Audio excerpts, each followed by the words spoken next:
The word truth, as we use it in the English language, actually means the fact about a thing, the truth of the matter. When we try to use it in a completely isolated way, when we try to apply the term truth to an absolute condition in which we cannot expect any direct interpretation or explanation, then at least theoretically the term signifies reality as experienced in illumination. Truth is therefore actually, in the most abstract sense, complete truth knowing. As far as we are able to judge from our perspective, there are very few human beings recorded who actually can be said to have achieved truth knowing, for it would imply the total absence of any element of error. And it would also imply that the individual possessed the capacities and the powers necessary for the perfect apprehension of a matter. Therefore, most persons use the word poorly from a semantic point of view. We can look around us on a rainy day and we can say the truth is it is raining. We will not be contradicted. But this kind of truth has a very little interest to philosophers, mystics, and idealists in general. When a truth relates to the obvious, about which there can be no debate, discussion, or conflict of opinion, then perhaps a better term would be fact. Many things are factual. Facts can be sometimes quite inspiring, but for the most part, facts are not stimulating because they are obvious and because they relate to comparatively dead matters. We can accumulate facts forever and achieve thereby an encyclopedic type of mind. But these facts seldom make us happy. They seldom inspire us to greater personal effort. They open very few doors of insight or understanding because facts themselves are for the most part static. They do not challenge. A fact is a thing about which there is so great an agreement that there is practically no need for further exploration of the matter. We like to think also of reality as often a synonym for truth. Reality, of course, is actually not a matter of perception. Reality is the nature of the thing as it is. A reality can exist without our being aware of it. It can exist entirely apart from our comprehension. Therefore, in religion, reality is often assumed to be the highest kind of state or condition which the mind can conceive. Reality is, in substance, the unchangingness of things. Reality is the core fact, but it is more than a common fact. Reality is the actual nature of the thing, usually as opposed to the concept of illusion. Illusion being a seemingness, a thing as it appears to be, And when we say appears to be, we generally imply that it is in this way recorded by our own sensory perceptions. Appearances can be perceived by our faculties, by various instruments of thought and scientific procedure. But appearances are not necessarily real. Therefore, against reality, we have illusion, which is the appearance, the fantasy, which is not real. Reality can perhaps be applied to the divine nature. If we are theists, if we believe in God, then we may assume deity to be the ultimate reality. If we are atheists, then we must assume that the illusion of deity, having been dissipated so that we no longer believe in deity, then this unbelief becomes truth or reality in the abstract thinking of man. So reality must be the thing as it is. If the atheist believes that the universe is without a spiritual factor, then for him reality is this absence of a divine being. Against reality also we have the vast creation of appearances which make up life. And today in learning there is this endless struggle between truth and error, between the fact of the thing, the reality of the thing, the undeniable nature of the thing, and the conflict with that which is of appearance only, or as the classical Greek referred to the situation, the nature of being is the reality, the nature of seeming is the illusion. Now, in every phase of life, strangely enough, we live in a world composed of partial truths. We live in a world of facts that are not sufficient, realities that are not discoverable, truths that are not at least immediately knowable. Thus we live in various degrees of the factual universe as it is abstractly defined. We know that governments, policies, philosophies, sciences, arts are all in the process of becoming. We cannot assume that any area of knowledge is as yet perfect. Perfection of knowledge is simply the exhaustion of ignorance. When there is no ignorance whatsoever about a situation or a fact, the fact itself is clear. This is the Buddhist point of view. The Buddhist takes the position that man can never actually storm the gates of reality. He can never proceed step by step, possessing more and more of reality. Actually, the human being does not attain reality by a direct road. If he could have done so, he probably would have long ago. But reality is the condition that is to be found only by the gradual exhaustion of unreality. For a long time, men believed the earth to be flat. And they made a great step forward when they discovered that it was not flat. Now, what they really did was to recover from ignorance. They stepped forward 1 degree beyond the previous generation. They discovered something that was not so. And the thing that was not so was that the earth was flat. This is not so.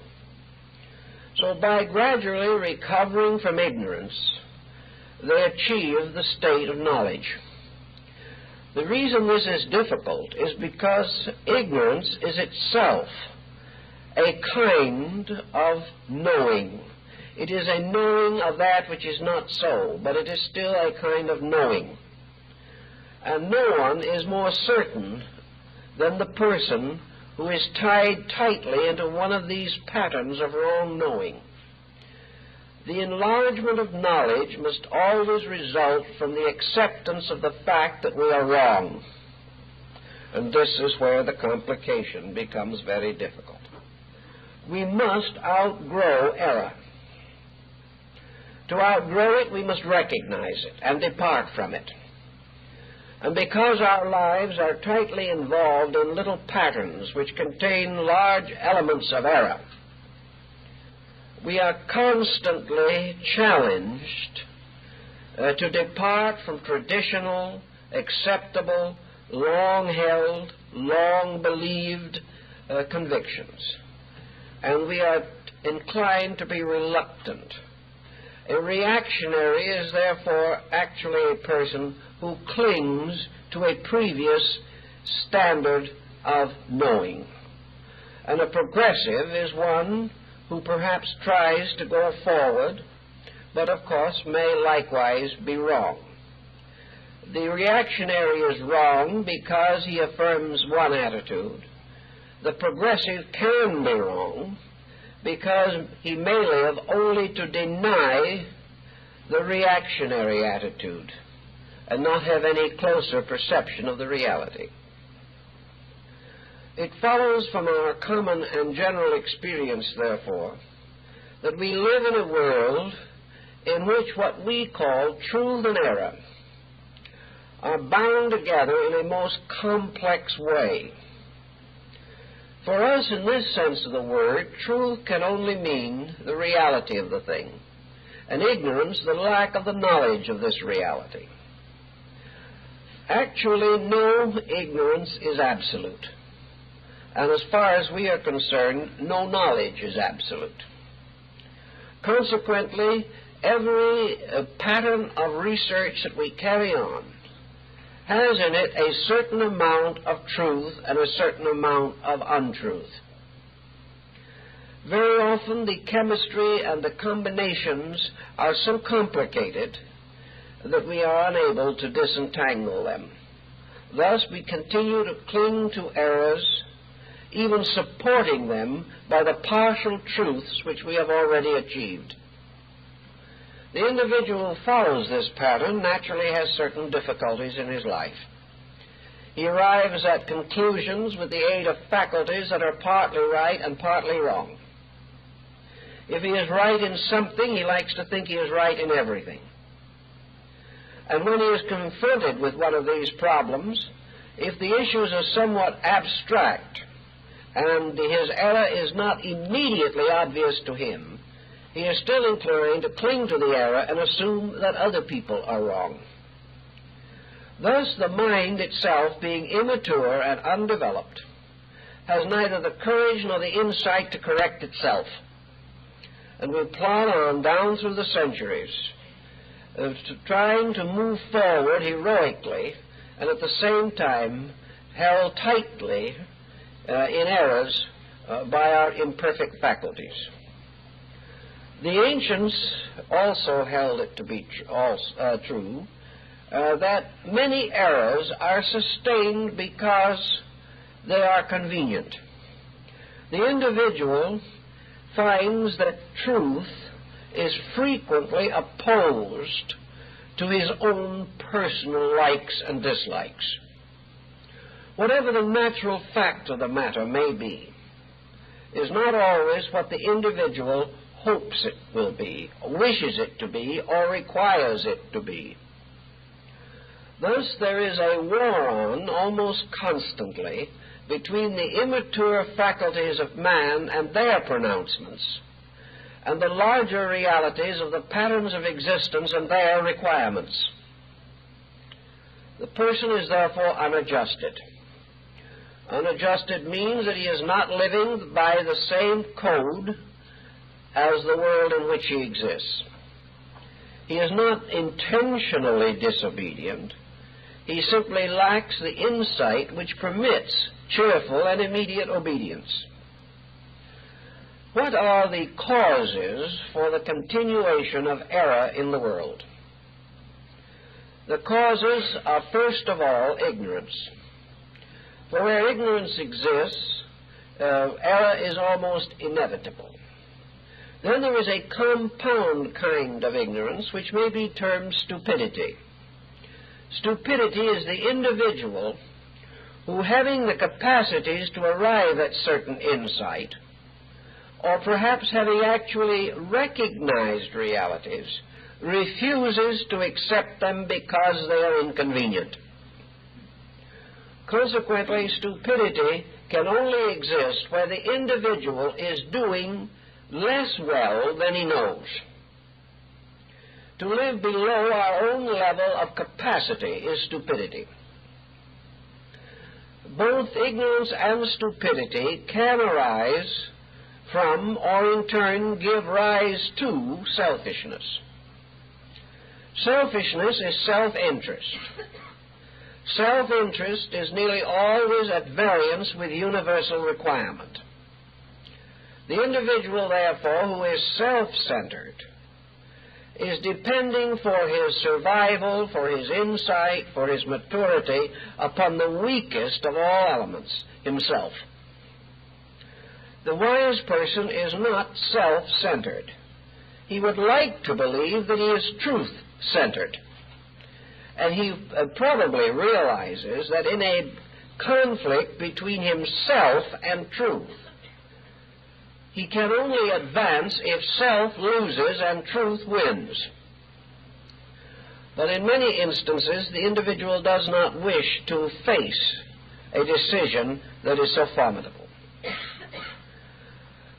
There are, of course, many pressures that assail the truth seeker.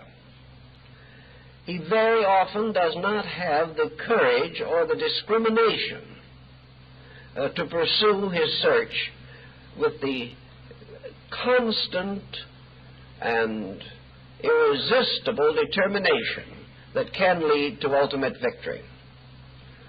The enemy of truth in every instance is error, and error is most obvious in this world, in the various institutions which it creates. Now, error is not malicious always, perhaps very seldom is. But error usually has to survive by a kind of stubbornness.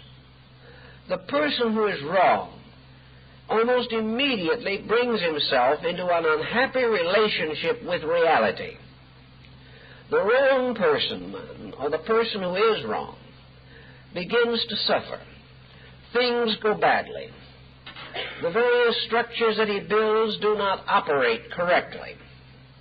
The various institutions which he founds fail of themselves in some respect.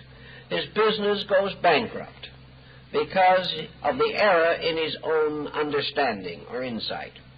He loses his family because of errors within himself. A system under which we live, such as a culture, may produce generation after generation of misery. But if we have not the wit or courage to realize this, then we have to continue to suffer. When things go wrong, there is something wrong with the patterns that administer them.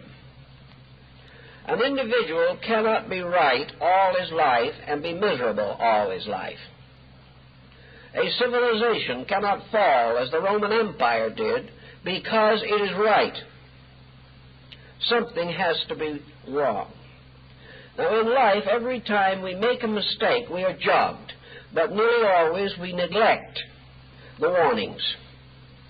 We do not recognize that the difficulties that arise are the result of the fact that we are practicing an error, that we have a mistake of basic judgment, that something we are doing is inconsistent with the truth of the matter.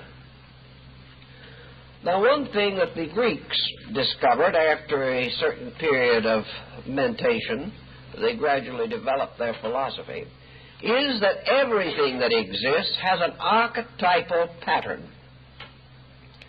This is true not only of animate things, but of inanimate things. Not only the works of God and nature, but also the productions of human ingenuity. Everything has rules, and these rules operate if they are followed and obeyed. A plumber has to follow rules, or the plumbing in the house will not function. The electrician has to follow rules, or he may short-circuit an expensive system and destroy himself. Everything in nature or produced by human ingenuity has a better and a worse way of being done. Everything that is created by nature is created naturally and with the law as a primary consideration. But nature is not perfect. Nature is creating under law also. And the law under which nature is creating is the law of evolution, or the law of causality. We know that nature makes mistakes, simply because nature is working with elements and materials that are themselves imperfect. But when nature does make a mistake, nature very quickly corrects that mistake. For the mistake itself in nature does not survive long. Man, however, has discovered various artificial means of perpetuating his own mistakes. He can bolster them up. He can fortify them in various ways. If he has a bad law, he can amend it. He can create new regulations to support a basic regulation that itself is wrong. Ultimately, this will result in a pyramiding of corrections, and at last the whole thing will collapse. So in the development of all things which man does, there are laws which, if fulfilled, bestow a measure of survival. But according to man's own development, nothing that he can create today is perfectly done. Therefore, nothing that he can create is eternal. The fewer the errors, the longer the survival, or the more completely the device will function. If man is able to create a better government, it will last longer than a poorer one. If man can discover a better remedy for an ailment, the percentage of recoveries will be greater. But man cannot as yet create the ultimate remedy for anything, nor can he fashion any institution that is immortal. The reason being that his imperfect insight will not allow him to be right in everything. And wherever his dream, his creation, his invention, his institution exhausts its realities, it begins to be undermined by its unrealities, and so finally falls. This is not wrong, but it is, we might say, inspiring to modesty. It causes the person to realize more and more that he lives in a universe of incompleteness. If it was not for incompleteness, our scientists would not be continually trying to find new solutions to things. Our philosophers would not be complaining about the fact that our higher reasoning processes are not adequate. Our religionists would not be trying to save us forever from sin, and our politicians would not be forever exploiting our ignorance. All of these situations point clearly to the imperfectness of things. We are all weak in the area of our errors. We are all strongest in the area of the degree of realities or truths which we have achieved. Now, man is confronted with two problems which also concern him. The first is, how can he make the greatest adjustment at this time between his realities and his unrealities in order to live to the maximum of his insight? How can he live to the full degree of that part of truth which is known to him? The answer, of course, theoretically is that man would have to live the highest known standard, that which is the most completely enlightened pattern of existence which he is capable of understanding. This, in turn, would require that the individual would have the insight necessary to determine that which is the highest pattern. We have today in the world many different patterns of ethics, morality, religion, culture, philosophy, psychology. Each of these, in its own small world, feels not only its uniqueness, but its superiority. Thus, there is no agreement, actually, as to what is the best pattern. The reason there can be no agreement is that there is no mind yet capable of the complete discovery of the best. All minds are working gradually from the worst toward the better, but nothing has achieved the best. Also, if by some chance we might assume that an isolated person should achieve the best, then we would be confronted with the fact that no one else would understand him, simply because they cannot understand more than they are. To discover that which is the better or the best of the known or the obtainable means that something has to be done to the mind itself. We know, for example, that the mind of man is an instrument of comparisons.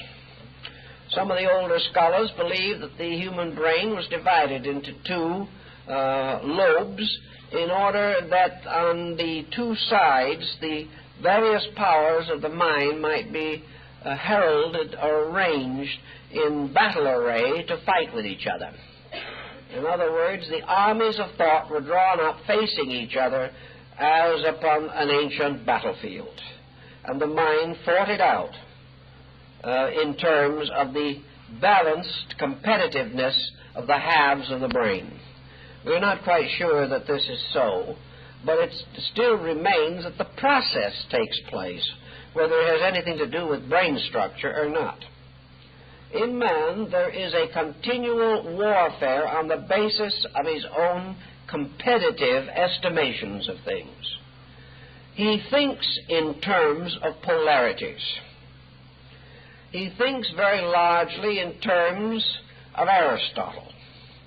He says to himself, if this is good, that which is the opposite of it must be bad. If a certain thing seems to be true, then the opposite of that must be untrue. So we create these competitive patterns. If one person's music is good, another type of music is bad. We know this is not quite true. We know that there are many kinds of music that are appreciated by different peoples. One evening I happened to attend a concert in which an East Indian musician and an American soprano constituted the warring team. Each one appeared on the program in high conflict with the other. To the East Indian person, the American soprano's singing was utterly incomprehensible. They could only explain it as noise full of holes. The reason it was full of holes was because it had pauses unknown in Oriental music.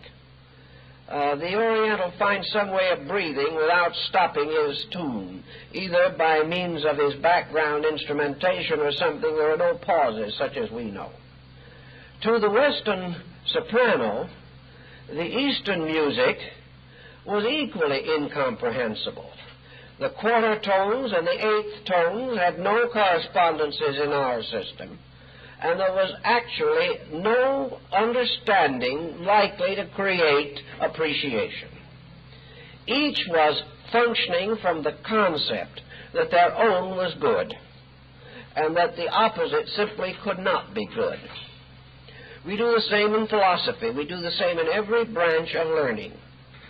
If a certain thing is accepted, something else is not accepted. And most of our acceptances and rejections are on the basis of authority or tradition, so that the individual does not experience much for himself, calling upon various available resources to support an attitude.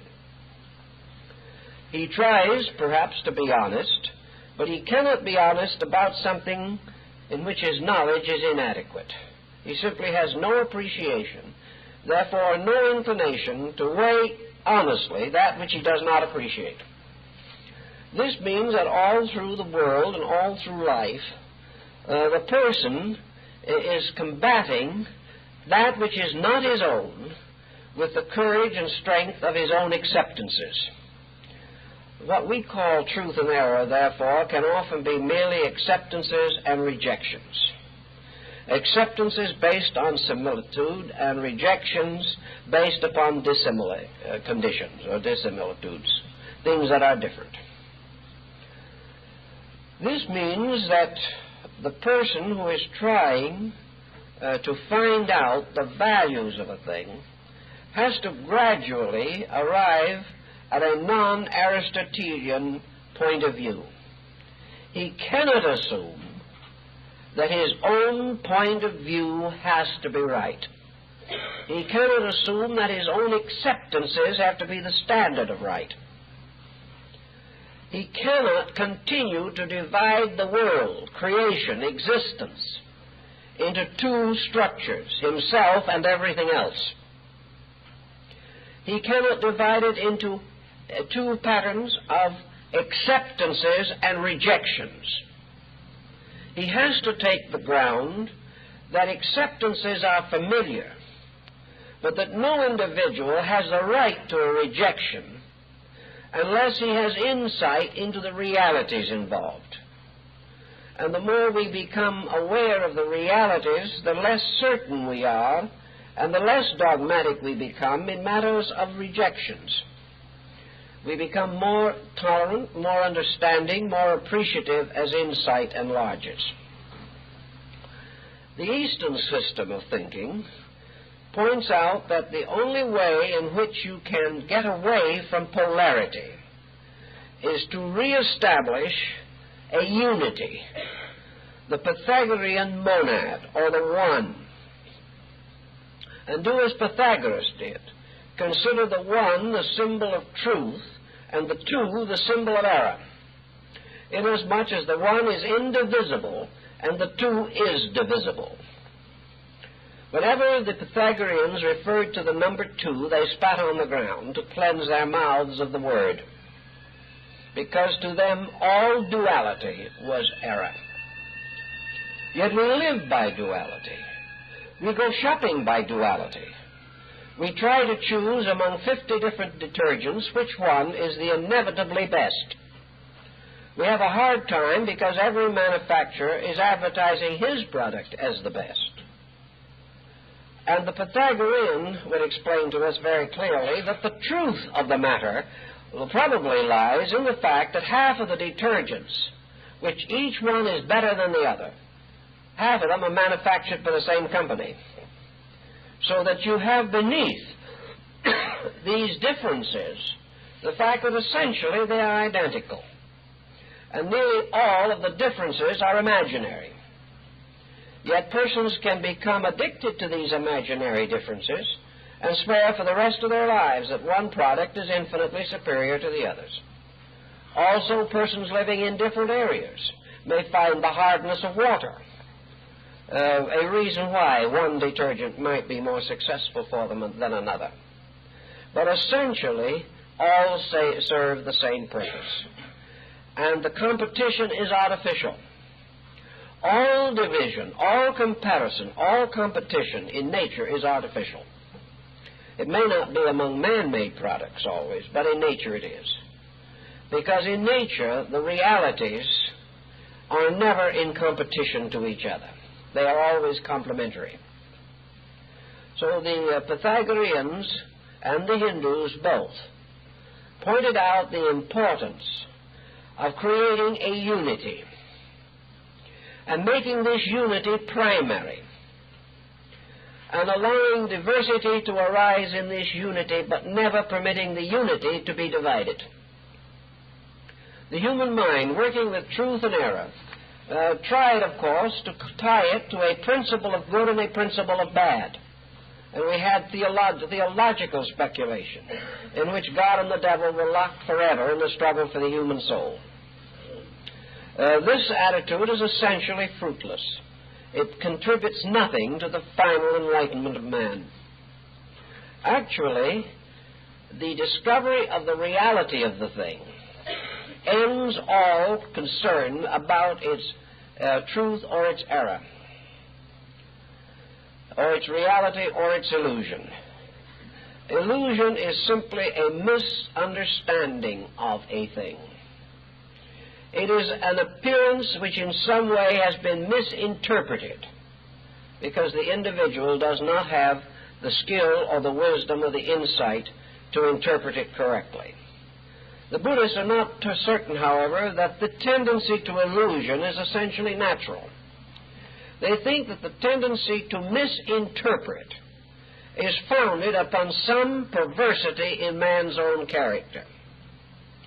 They do not believe, that is the Buddhists, that man will go on year after year, generation after generation, misunderstanding the obvious, simply because he is incapable of understanding.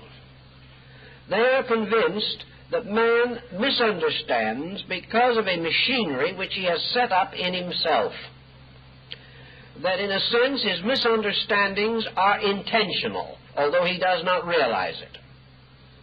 They believe that the individual is clinging to an illusion because he wants to, not because he has to. That there is some perversity in his own makeup that causes him to prefer error to truth. Now, what would be the cause of such perversity? One cause of it would be an unbalanced attitude toward life itself, and a lack of grasp of value concerning life. And theory, as related to this, is quite different from practice. The person has a tendency to live immediately. He has a tendency to create a powerful partnership between his ego, or his self-center, and his environment. He wants as much as he can have for himself now. He wants all the comforts, securities, prosperities, advantages possible now. He wants to build a success immediately in this world. He wishes to dominate, lead, and influence other people. He wants recognition, he wants applause, he wants advancement, and he wants his own way.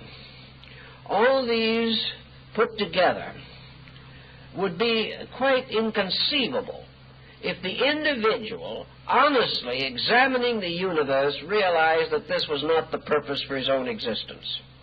If the individual was not able to justify his false attitudes, he could not hold them. Therefore, he must justify them. And the only way he can justify them is by distorting the universe around him. He must refuse to see certain things. He must misinterpret some of the things he does see. He must depend heavily upon false evidence. He must agree with people not because they are right or that he thinks they are right, but because he chooses to assume they are right, inasmuch as by so doing he justifies himself.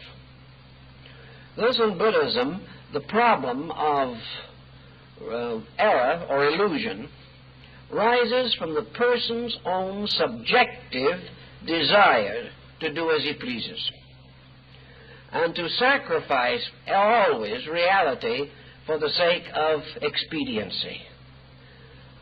It is very doubtful if a man like Julius Caesar, sitting down quietly, could think through his own career without realizing that he was wrong.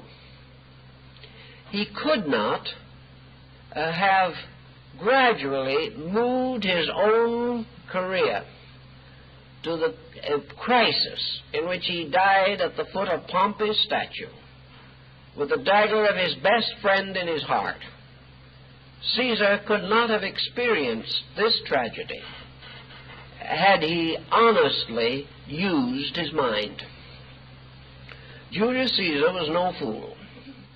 He was no coward. He was a brilliant leader, a very astute politician, and a very ambitious man. These various pressures, with their conflicts, should have enabled him to know what must happen. Yet he chose to ignore the very judgment that he possessed. The same is true of Napoleon I. Napoleon was not a foolish man in the sense of common knowledge. He was a skillful leader, beloved by his armies. He was a brilliant strategist. And yet he should have known, and must have known, had he thought things through, that the end had to be disaster. Why did he go on? Why did Hitler go on? Why did Mussolini go on? Fully aware that disaster was inevitable. The answer is only one thing, and that is the fulfillment of immediate desire. And that moment of glory that leads but to the grave was the most important thing. Mussolini said that he would rather live 5 years as a lion than 20 years as a lamb, and he had his choice. But he knew in his own heart that the chances were overwhelming that he would end in disaster. So the human being, having a degree of knowledge greater than his general tendency to guard and guide his career and character, chooses to forget what he knows and to keep his mind on impossible things. He is the victim of delusion, illusion. Or as some have said, he is always strangely, superstitiously optimistic that although every person in history who has acted as he has acted has come to grief, his destiny will be different. We find this in family relationships. We find it everywhere. The individual cannot accept that the laws of common character and conduct apply to him. Buddhism and Greek philosophy also point out, therefore, that this confusion, this delusion, can only be overcome, can only be clarified by some kind of detachment.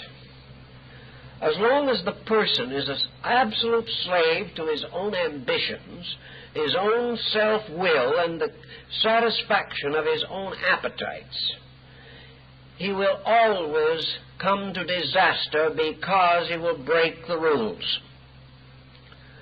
To find what these rules are only by breaking them is a very long and painful procedure. Man does not have to grow every inch of the way from here to eternity in pain. He may choose to do so, but it is not necessary. There must be some way in which the individual can really gain the power within himself to live according to the best of himself. He must have some way in which he can return this highest authority to the best part of his own nature. Both the East and West, in the religious and philosophical systems which they developed, agree that this concept is correct. There is a way. And because it is very difficult for the person to fight all of his faults and every problem that may arise in him, especially inasmuch as he is not sure which are the faults. In some cases he knows, but in other cases they are rather complicated. The answer has always been that he must reduce pressures. Pressure leads to illusion. Pressure leads to error. The individual who is angry makes more mistakes, and in trying to bluff his way through one difficulty, he creates 5 new ones. It is like the man who cut off the dragon's head, and for every head he cut off, 7 new ones appeared. This situation of trying to fight the tendency to error has never been successful, because man has not the necessary weapons. He does not have that sword of quick detachment referred to in the Bhagavad Gita.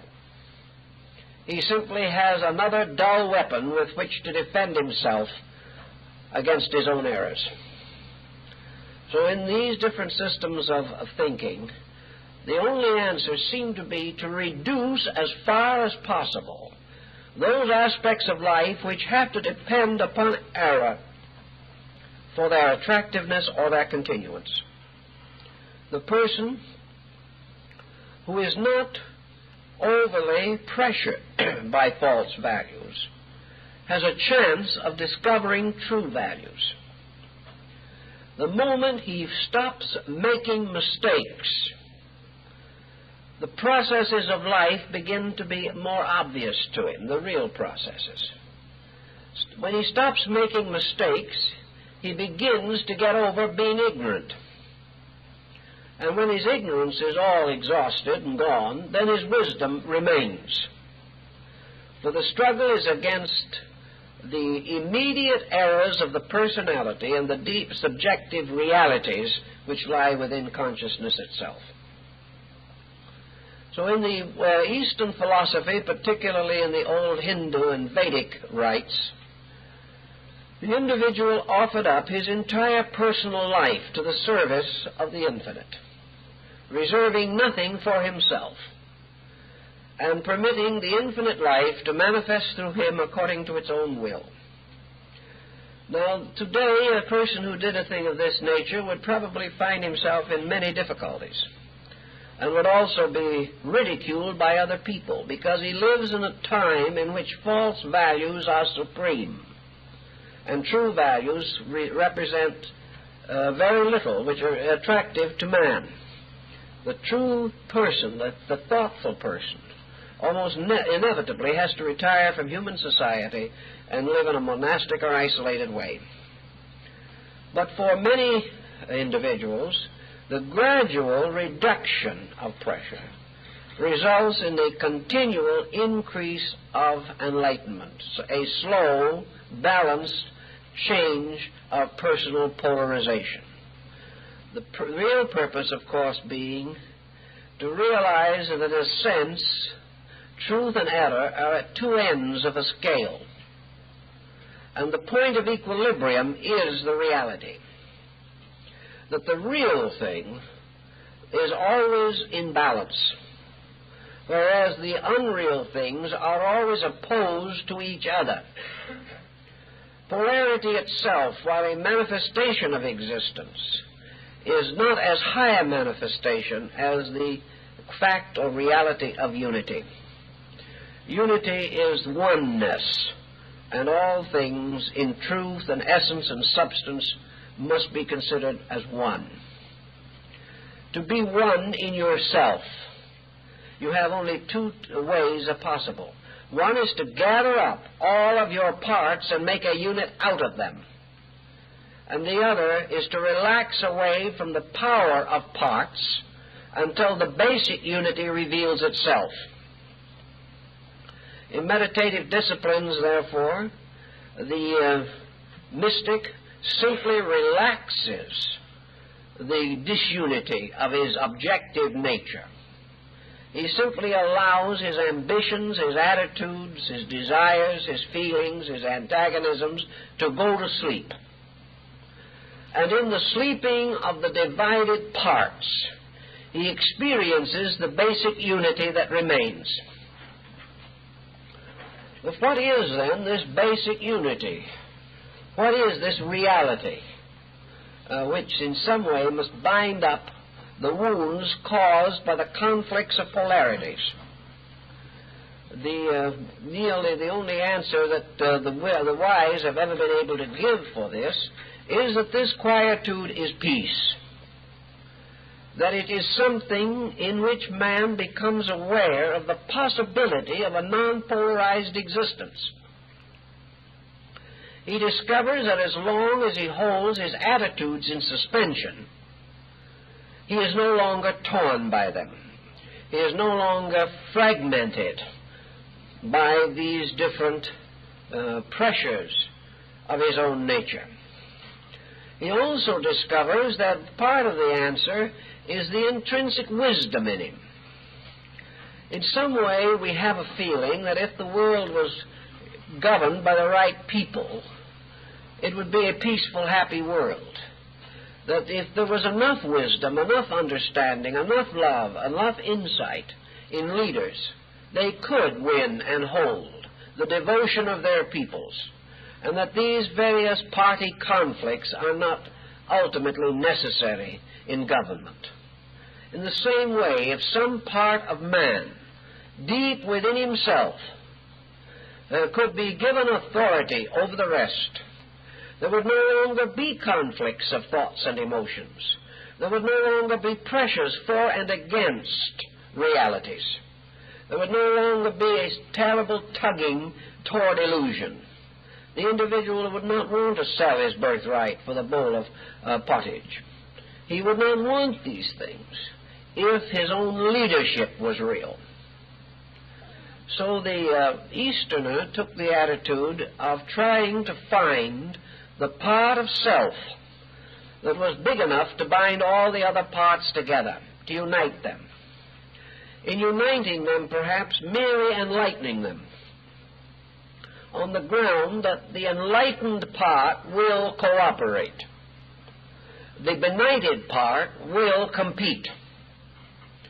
Non-cooperation with a true inner leadership can only mean lack of insight. The religious system that was created out of this theory, the meditational approach to life, therefore caused the yogin or the Vedantic student to try to penetrate into himself to a condition of samadhi. Samadhi involved a number of achievements. First of all, the student of it had to become body unconscious. He assumed a certain posture or asana. He assumed a posture in which the body was neither under tension nor without tension, because always in equilibrium the release is achieved. If the individual is too comfortable, there is no release. If he is too uncomfortable, there is no release. So the asanas or body postures of the yoga disciplines were intended to achieve the possibility of the person losing awareness of body. So in meditation, in yoga, first of all, the body ceases to exist. Incidentally, the same procedure is described in the Mahaparinirvana Sutra relating to the death of Buddha. He is described as passing through these stages to achieve the final liberation. But in the Vedanta system, or in yoga, the body awareness ceases. Now, what does this mean? How are we going to experience this in terms of truth and error, of reality and illusion? When the body consciousness ceases, what happens to the true consciousness? Well, the descriptions that are best available on this type of subject from those who have experienced them would point out that as the body ceases, the world body ceases. As soon as consciousness is directed away from body focus, the individual ceases to know himself as a body. He is no longer sitting on the earth as a body or in a chair. The earth, his body, and every element involved in human, physical, material existence, every objective procedure, ceases. The community disappears. The nation disappears. The world disappears as far as its physical constitution is concerned. And the meditating mystic experiences himself as a conscious being without body, without form, merely a powerful spark of awareness in space. Now, well, some have said that this is a form of auto-hypnosis, that it is merely a technical method for denying the existence of material life. The yogin, however, will never admit this. He will simply tell you that where your focus of attention is, there you live. There your problems are. There your difficulties arise, and there your struggles continue. And that actually, this entire world in which we exist is much like that described in Midsummer Night's Dream.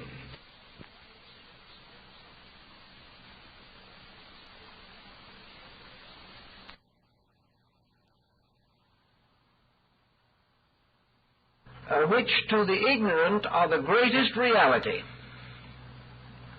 The objective focusing of attention upon matter. The moment that you bestow everything you have to the external world rises as a magnificent image. The moment you dismiss this image by detachment, it disappears. So the yogin also points out, whether you like it or not, whether you believe it or not, whether you want to accept it or not, this is exactly what happens when you die. For when you die, you do not have the experience of the world and you departing from it. It is the world that departs.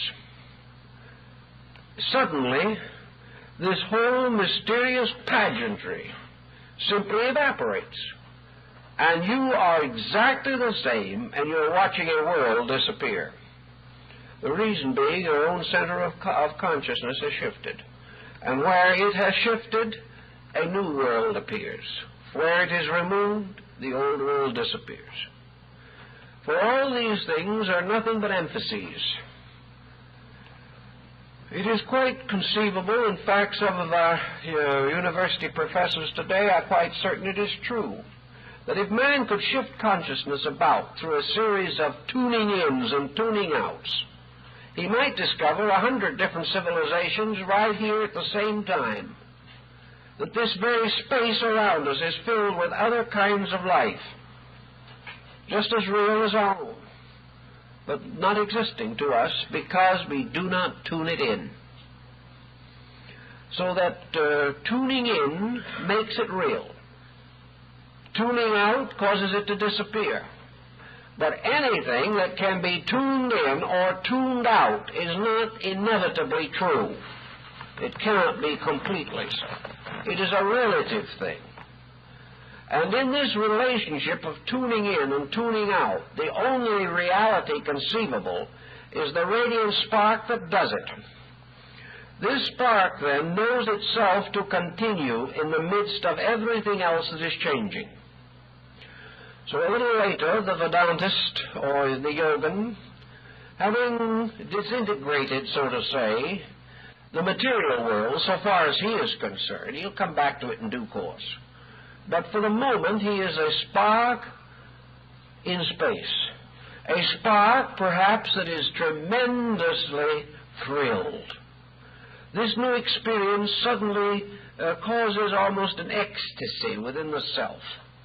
The individual liberated from this little tiny cocoon, which we call a body, suddenly feels the presence of infinite things. It thrills to the music of the spheres. It thrills to the infinite diversity of sidereal color. It is picked up in a strange dance of life. And the being says to itself, at last I'm beginning to experience something of these vast realities. And I now discover that I live in a world of light and color and feeling and beauty, of motion, of art, of music, of everything you can think of. And then slowly in the meditation, the yogin works his way through this mysterious enchantment. For this other enchantment is also part of a world through which he must pass. It is the magic garden of desires, a fulfillment of desires. It is a magic garden in which the individual says, if I can only be happy, everything is well. But this isn't the answer either, because wherever happiness exists, unhappiness must also ultimately come in. As Omar says, the Lord with paradise devised the snake. That always has to be there. So gradually this wonderful world of feeling goes to sleep also. And the yogin suddenly discovers that he has no longer any moods, any feelings. He does not know or care whether he ever has joy again or not.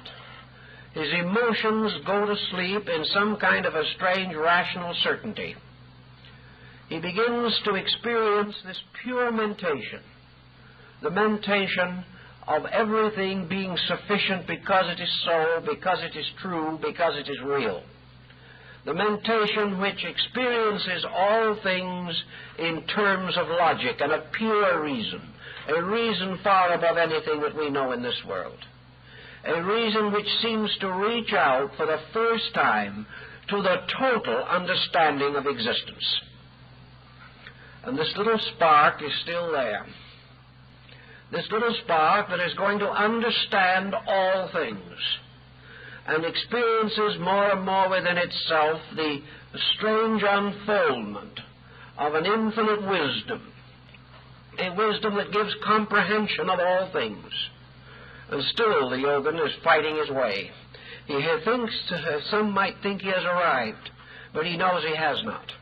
That as long as he remains as an observer, as long as there is some kind of a boundary between himself and that which is to be understood, he is not quite there. No matter how much he knows, how much he observes, he is still an observer. No matter how much he contemplates, there is still himself and that which he contemplates.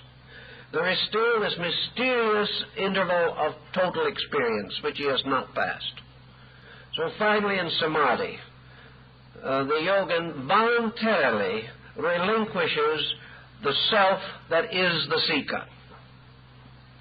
He not only relinquishes his desire to know, he relinquishes his need to know. He relinquishes his instinctive right to know. He relinquishes his mental satisfaction in knowing. He is striving to get past this polarized existence. He is looking for the only answer, which is the final end of conflict. To end conflict, he must destroy the interval between me and thee. He must overwhelm the interval between himself and God. He must also break through that mysterious wall that divides relative error from absolute truth. He has to get through there some way. There's only one way he can do it, and that is to allow the self, which is the divider, to go to sleep, so that gradually he must take this supreme step of absolute faith. He must relinquish his own right to exist. He must lose his life in God if he is to save his life. Jesus said, who loses his life for my sake shall have life everlasting. And it is this voluntary relinquishing of self-existence that suddenly causes the individual to escape totally from polarized consciousness. Now you might say, yes, but when the individual has made this relinquishment, he has then lost, ultimately, all control over his own destiny. This is not true in samadhi. It may be true in the Buddhist Mahaparinirvana, for that is the road of no return. But in the samadhi, the individual, the yogin, experiences the sleep of truth. Now, in sleep, we lose control. We forget we exist. We have no self-existence. And yet in the morning we awake. Therefore, the loss of self-consciousness is not proof, per se, of loss of existence. A very important point in Buddhism. It is not necessary for man to experience himself in order to exist. Sleep proves this in a very simple way. Sleep proves that existence continues, that self-existence is merely an interrupted process within the substance of a total existence. Samadhi, therefore, is the rejection or the relinquishing of self-existence by yoga. The individual thereby becoming one with existence. From this experience, there is, however, a certain difference with sleep, because sleep, of course, is a natural phenomenon due to exhaustion and natural cycles of rehabilitation. We cannot carry the analogy too far. But in the case of absolute samadhi, the individual has a dimension of experience which cannot be defined here. He exists without self-existence. He is in a unified condition with absolute knowledge and absolute being, without a sense of his own personal consciousness. He is no longer an observer. He is no longer something accepting or receiving into himself. He is diffused in the very essence of absolute unification. He has achieved the true meaning of yoga, which is union. He is one with the beloved, as the Muslim mystic would say. So he discovers in this truth.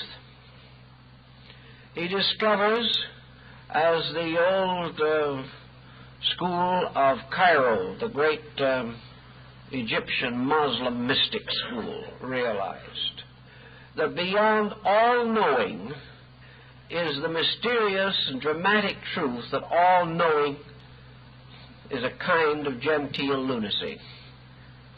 That the only thing that is real is this state that transcends knowing and divides polarized existence from total life. If this is difficult to attain, it is almost equally difficult to describe.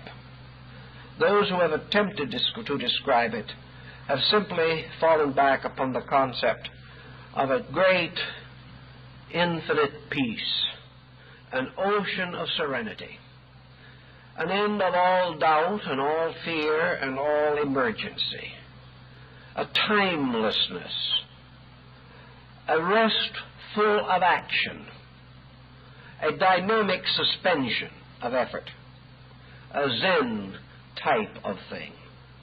Not that the individual simply passes into a state of infinite reward, as in some heaven, or into the nothingness which is the atheist's hope. It is rather that the individual becomes one with an ever-moving, ever-growing, ever-unfolding eternity. But there is no longer any actual separateness. And the entity remains in this state for a time. But in the samadhi problem, this time is rhythmic. A man finds that as he has not yet fully attained this condition, that he is not able to fully maintain it. That is the cyclic law that brings him back. Because it is not his true state. He may achieve it temporarily, but having lost in the highest phase of samadhi, self-directive, he suddenly can no longer press on to the maintenance of this state. He therefore experiences it and slips back again into objectivity. He drops back again into mental awareness, then into emotional awareness, then into physical re-awareness, and awakens from his meditation. He has sort of gone on a spaceship through conditions as far as the fuel would take him, and then the fuel having failed, he drops back again. He cannot stay there because he is not able to perpetually maintain his attitude, the attitude not being as yet fully his nature. But out of this experience, which saints and mystics have recorded in many countries and under many situations, there comes the psychic background for man's realization or belief that truth is unpolarized. That actually the realities we seek are complete unities, complete wholenesses, and that all mental processes which polarize do separate man from truth. We have overworked the physical sensations to bind us to materiality. We have overworked the emotional sensations binding us to the gratification of appetites. We have overworked the intellectual faculties, binding ourselves to a universe of intellectual, educational, industrial, economic achievements. We have assumed that each of these ends was the answer. We have assumed that with our intellect we can storm the gates of heaven, that we can think our way to everlasting glory. And we cannot, because the mind will always be polarized, will always be immersed in the ignorance around itself and within itself. You have to transcend the faculties. And the highest kind of wisdom that we can know in this world is that which comes from ages of experience, by which we come to learn in the end that wisdom is not in this world. This is that type of point that we made in the beginning, that the beginning of wisdom is always in the recognition of ignorance. The recognition of the fact that we are wrong must always be the beginning of the realization that we are right. It is always by this reverse procedure. So in this world we have truth and error. We have error which is nothing more or less than an inadequate degree of truth. We have truth as we know it in this world, which is simply a gradual recovery from a condition of discomforting error. We have truths and errors that change and twist and turn with every facet of human life and growth. We have discoveries that make the truths of one generation the errors of another. It goes on and on and on. But always it is polarized. Always it is the result of a duality of procedures. Somewhere we have to break through this. We have to recognize various patterns the ancients discovered. The pattern of spirit and matter, each only an aspect of the other. That actually there is only one substance, and that polarization arises in it, not in itself essentially, but in man's effort to interpret it. We have no proof whatever that the gnat in the sunbeam is any less in the cosmos than a planet or a sun. We do not know this. We only assume it. We also realize that good and evil are not at all clearly marked as we think they are.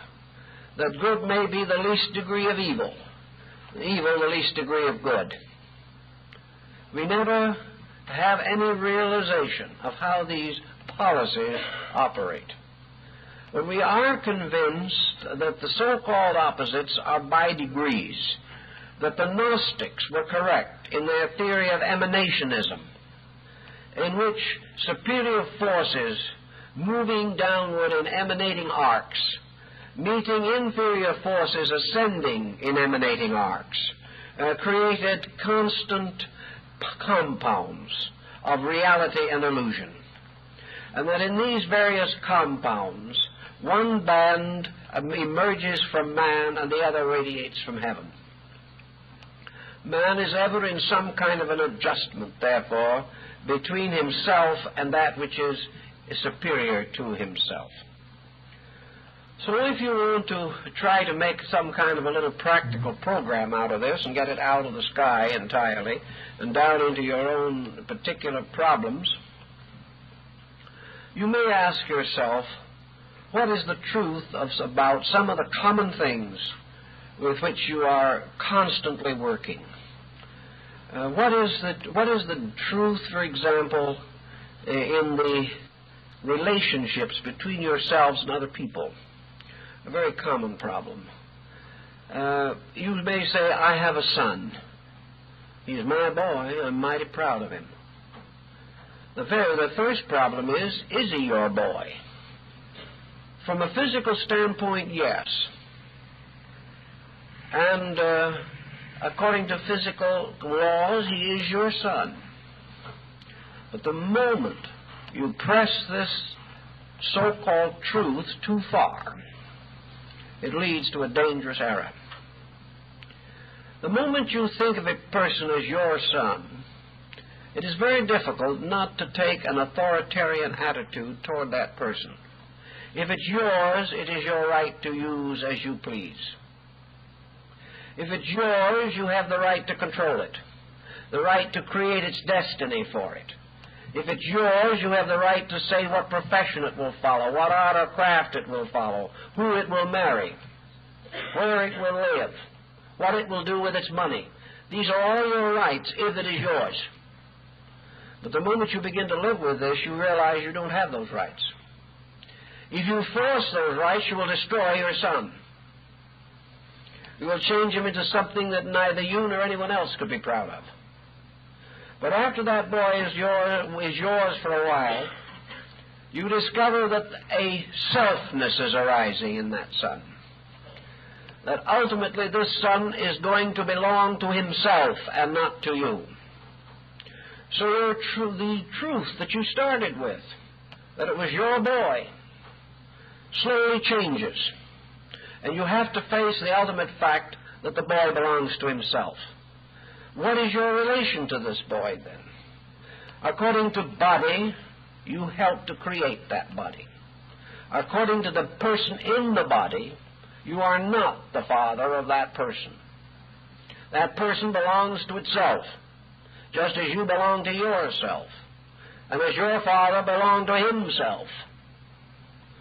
Thus, this idea that children are simply the progeny of their parents, while it is apparently justifiable biologically, falls apart completely psychologically. So here's a half-truth. Here's a partial truth. When the child is a month old, it isn't old enough to bring your truth into question. Therefore, your truth stands. When it is 10 years old, your truth still stands in part, but it is weakening. And by the time he is 20 years old, your truth begins to fall apart. Therefore, why not find out what the truth of the matter was in the first place? The truth of the matter is exactly as Buddha would have pointed out. This child is not your son, and at the same time, this child is not your son, because it depends upon the time, the situation, the condition.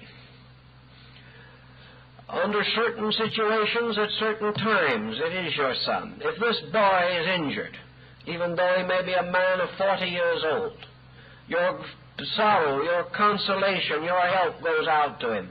He is still your son. If this boy, however, goes his own way and succeeds and has his own life and never needs you, he is your son, but he is not your son. He is still of your blood. But unless he calls upon your parenthood, the relationship of the father and son gets very thin and finally disappears entirely in the maturity of things. So the real matter is that always and forever, father and son are united in something else, life. In a mysterious way, father and son are one being. But in that one being are all fathers and all sons. So that actually all that lives is one being. taking an infinite diversity of manifested relationships. The stranger and the enemy and the friend and the son are all relationships set up by conditions in life. But all of these different persons arise from one. In substance, they are one. Consequently, there can be nothing but identity at the source of life. All other relationships are passing. To realize the identity is to meet all the needs. To accept any of the relationships without recognizing the identity is to shortchange something. Therefore, the son who is yours at the same time belongs to himself. But the himself to which he belongs and the yourself to which you belong are two manifestations of one eternal self to which we all belong. But if we do not get that higher point clear, all of our secondary relationships fall apart. The polarized selves below are in trouble and conflict forever unless the unpolarized overself, the Atman, is recognized as the basis of all true relationship. All relationship is actually identity. All things are one thing. Within this identity, we can then set up any other relationships we want to, and they will always be compatible. But without the realization of the over-identity, all other relationships become illusionary. So illusionary relationships are those in which facts are explained incorrectly, or in which the wrong evidence is used to prove the right thing. The man says, I and my son, in a sense, we are one person. We understand each other. He is my blood. He is the continuance of myself into the future. This is fine as far as it goes, but it can lead to the most selfish possessiveness the world has ever known. Because in this there is no true insight. But if this man can realize that actually he and his son are two eternal manifestations of eternal being, then all the other relationships become the basis of fair, friendly understanding. It's the same point again with the Indic theory of family. In this country, a mother will say, I have given everything to my children, therefore it is now their duty to take care of me. This is perfectly reasonable interpretation of the ancient Mosaic code. But it was also a very learned rabbi of Talmudic virtues who on one occasion pointed out that it is more difficult for 12 sons to take care of one mother than it is for one mother to raise 12 sons. There is this difference. In India, the situation is reversed. The mother says, when I have raised my sons, I have paid my debt to my mother. It goes back instead of forward. In other words, the child is always the fulfillment of the duty to pay for our own upbringing. The child is therefore allowed to be free, in a sense, because we have paid our debt by bringing this child up. It is not the child who has contracted a debt. It is the parent who has paid a debt. But let the child remember, when it has a child, that the same rule will apply. But the difference is psychological, and yet these are two interpretations of one obvious fact. Which is the illusion? Which is the reality? How are we going to judge all of these differences? The real fact of it, of course, lies again behind, namely that the universe is infinite growth. Therefore, all things have the common responsibility of growing. If man lived only once and was brought into this life only as the result of the attitudes of parents, then perhaps the parent would be fully responsible. But actually, we are part of an eternal generating process. And philosophy and Oriental thinking says, factually, there is no responsibility. There is no duty. But there is an all-enclosing graciousness. There is always the wonderful privilege of helping to bring life into life.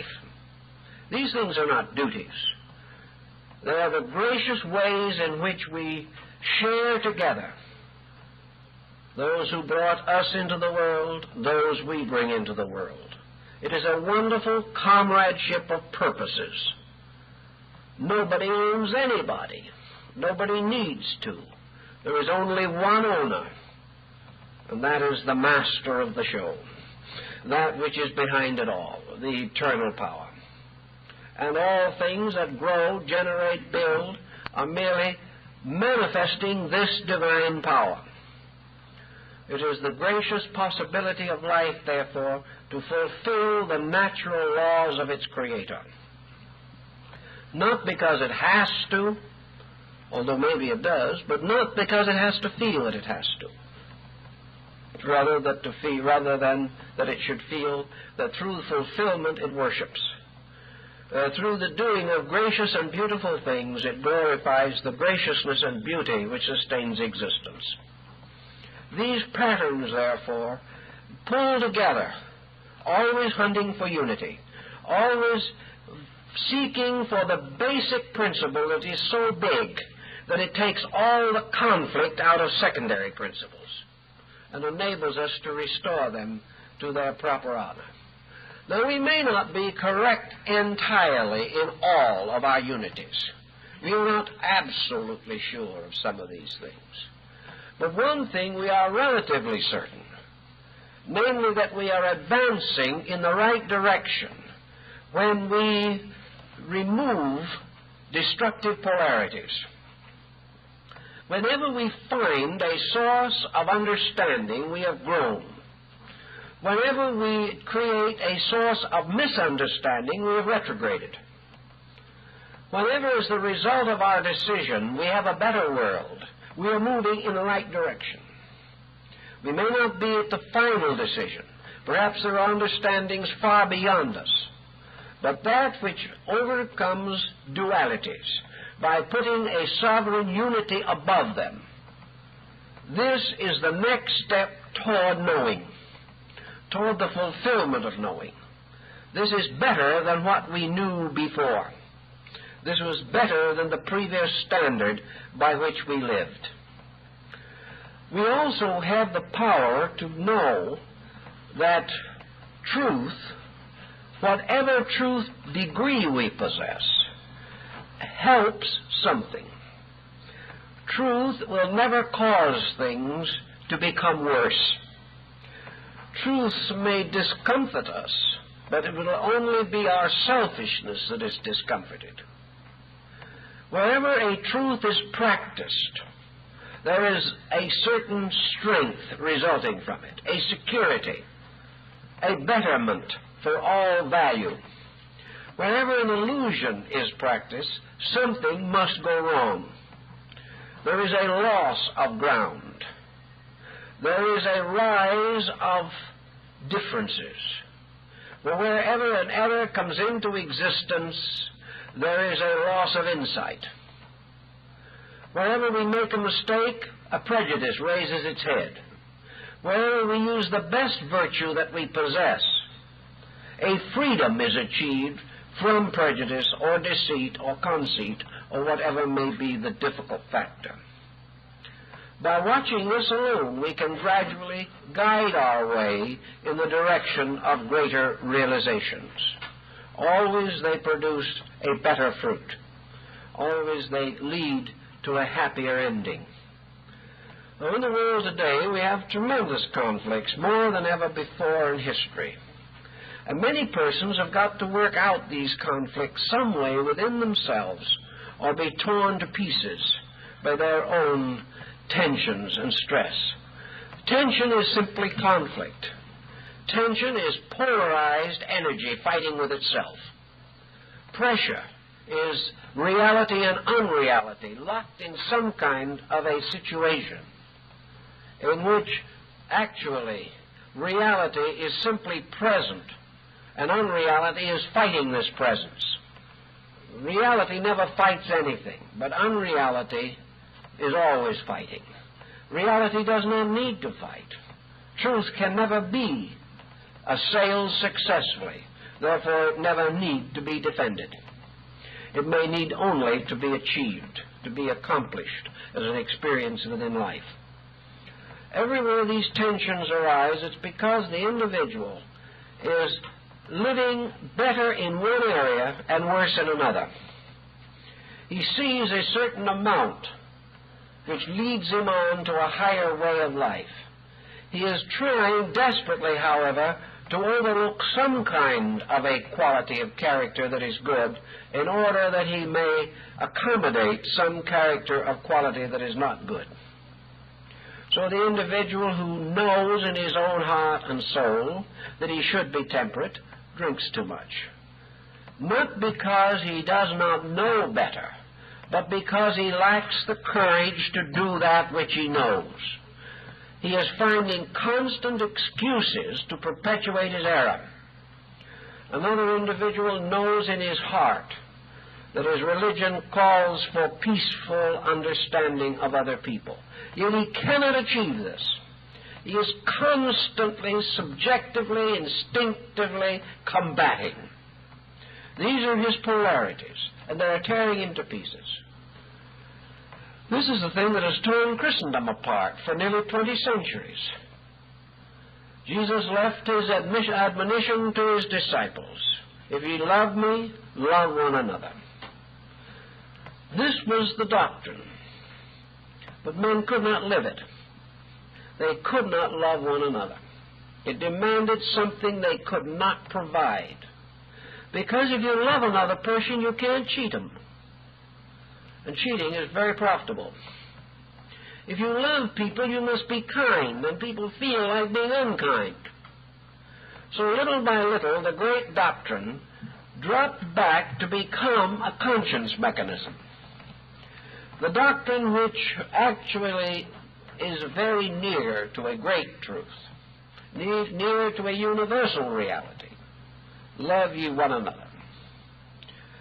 This became subjectified, along with many other beautiful concepts, along with the Ten Commandments, along with the Code of Justinian, all the great systems of moral instruction, along with the Institutes of Manu, the great Hindu book of the law. All of these great code revelations were just too much for the individual who still wanted to nurse his littleness. And after having nursed his littleness for a long time, he discovers tension. The tension is life within him, an eternal life, a good life, trying to manifest through something that wants to misrepresent it morning, noon, and night. Whenever this life forms a beautiful reality in us, we begin to cut this reality down to shape. We begin to try to distort it until it fits some little purpose of our own. We go to all kinds of procedures. We legislate and we create groups of people who are going to all agree that a certain right is wrong. We're going to do anything. But we cannot defeat this mysterious vibratory rate in ourselves, the rate which is ourselves, the rate of harmony, of peace. Inside of us is something, the vibration of which is peace. Perhaps the vibration itself is truth. But whatever it is, It cannot be refused. And this vibration moving out against our self-centeredness turns the life of the average person into a battlefield in which the good in him, which by its own radiance is a light that is there, nothing can be done about it. It is there. It cannot be taken away. But around this light, man builds all kinds of distorting structures. The light breaks through these structures, and as it breaks through, the individual is hurt. The light suddenly casts itself into some dark area of conduct, revealing the facts, and the individual is hurt. Everywhere this struggle, therefore, between truth and error, between reality and illusion, is the struggle between life and mind, emotion, body resisting life. Mind says, I will interpret life as I please, and it had better be what I say it is. So life remains exactly what it is and beats the mind. Emotions say, I'm taking life, I'm going to make life do what I want it to. I shall use life to fulfill desire. Life takes over this emotional pattern and punishes it because the pattern is wrong. The pattern cannot sustain itself. Life will never do what this pattern requires. Therefore, the person is miserable. The body says, I will do as I please. I will break all the natural rules of health. I will take the energy which has been given to me, and I will waste this energy. But I still demand the right to be healthy. Nature, with its energy and its life, cannot be touched by these demands. Life fulfills its purpose. Body is broken if it opposes life.